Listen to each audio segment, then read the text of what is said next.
皆さん、また来てくださってありがとうございます。こちらはマンハッタンニューヨーク、日曜日の朝です。ということでね、来週の火曜日に副大統領候補のディベートがあるんですね。討論会がニューヨークであるんですよ。ということでね、今日からね、火曜日まではね、私ね、バンスさんを乗っけたいと思います。もうね、本当にね、私ね、今ね、大ファンになってるんですね。すぐ大ファンになるんですけど、私。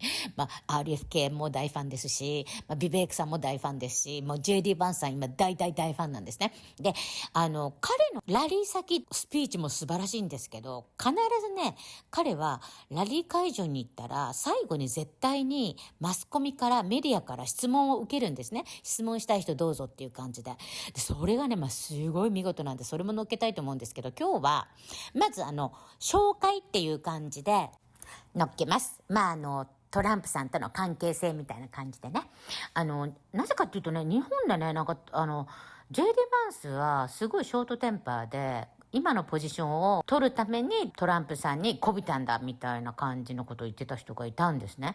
だから、本当にね、トランプさんの周りにいる今若手っていうのは、ビベークさんも、40ですし、彼も39で、若くて、頭が良くて、金融にも長けてて、法にも長けてて、成功したミリオネアたちなんですけど、こういう人たちっていうのは、すごいね、トランプさんをね、すごく評価してて、彼のことを大好きなんですね。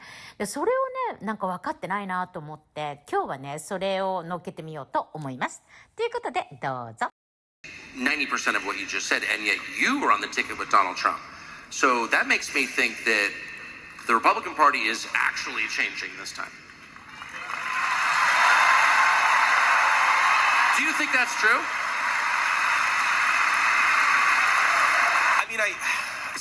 I absolutely do, and I think there's always going to be this kind of effort from the old guard establishment to try to return us to the old ways, the old broken ways. So it's not like a war that's totally over, but I do think that we're currently winning. And look, I have to give a ton of credit to my running mate, the guy at the top of the ticket, Donald J. Trump, because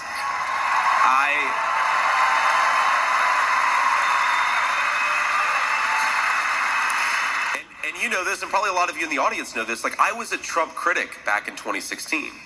And it's funny when Biden was still running and all of these journalists trying to confuse how obviously unfit Biden was to serve in the Oval Office, they'd be like, well, Biden's really old, but Trump isn't a spring chicken anymore either.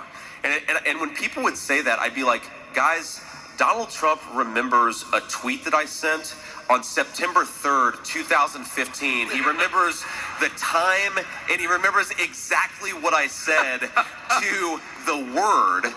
This guy's memory is as sharp as a tack. In fact, I wish that it wasn't, because my life would be a lot easier, but these are not two 70-year-old people who are running for president who are in the same mental condition. One clearly has the energy to do the job, and one clearly doesn't. And I've seen this now, having been in the belly of the beast for all of 2 years, but I really wish that I had been on board earlier, because what Trump dealt with in 2016, it cannot be overstated. And I'm talking about friends of yours, people he had been friends with for 30 years, calling him and attacking him or going on national television and lying about him. When you challenge this ossified, broken ruling class in this country, there is hell to pay for it. And I've got just a little bit of the taste of it. I think Donald Trump has gotten 100 times worse than I have. And obviously, he almost got literally killed just 7 weeks ago and then again 3 days ago. But Trump, if he hadn't won the primary and if he hadn't won the general election, the Republican Party would be broken. He fixed it and actually created an opportunity for us to build something that's durable and that can work for the long haul.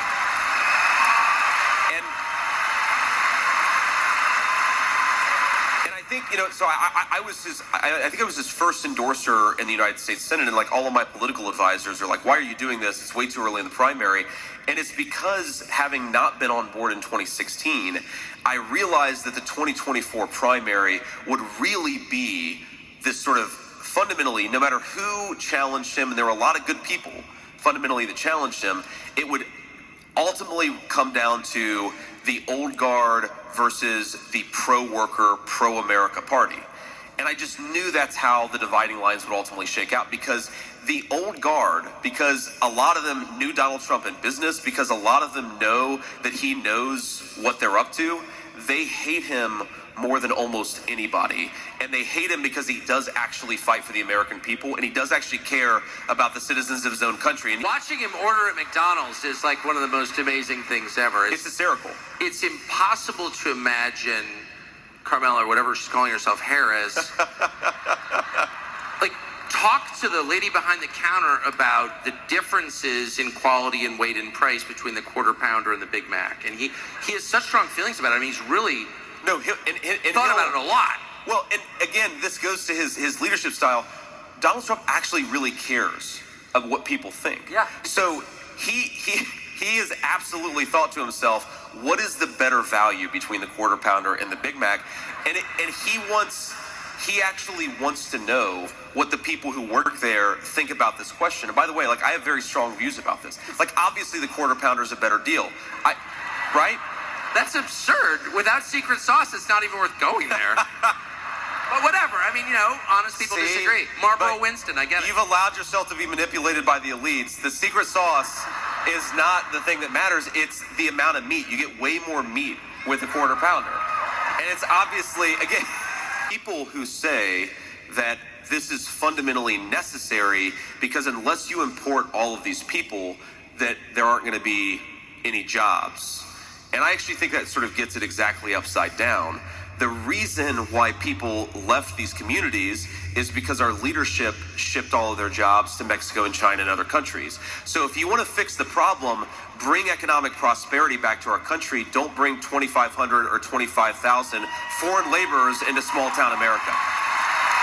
Amen. But it also raises who are you serving? What I had done in Hillbilly LG was write a very personal story about my grandmother and my mom and my sister, and there's sort of triumph and there's trial, and my mom struggled with addiction and then she got clean, and my grandmother raised me, and it was very much a personal story. And what I realized at that conference, and at others like it, is that a lot of our leaders liked the book not because they really sort of sympathized with the story, but because it gave them an opportunity. They pick one paragraph out and say, oh, well, this thing shows that these middle American, working class people are bad, or they're racist, or they're not worth focusing our attention on, or we shouldn't save their jobs, or like whatever. They use as an excuse to ignore the citizens of their own country.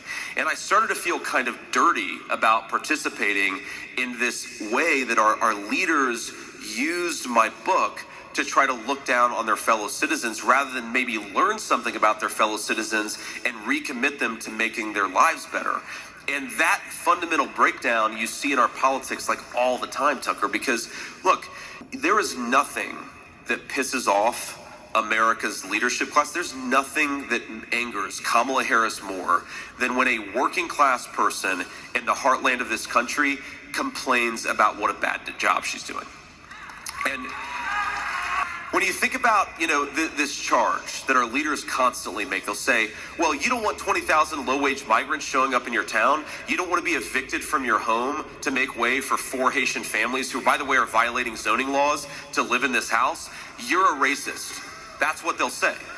Now, think about this. What they're really doing is saying you are not allowed to speak up about our leadership screwing up.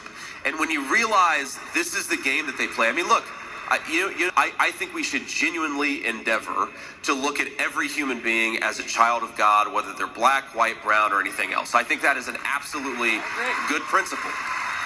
But I think that when our leaders call working class citizens who have almost no power in America in 2024, when they call them racist, it's not because they're trying to call them to some higher meaning.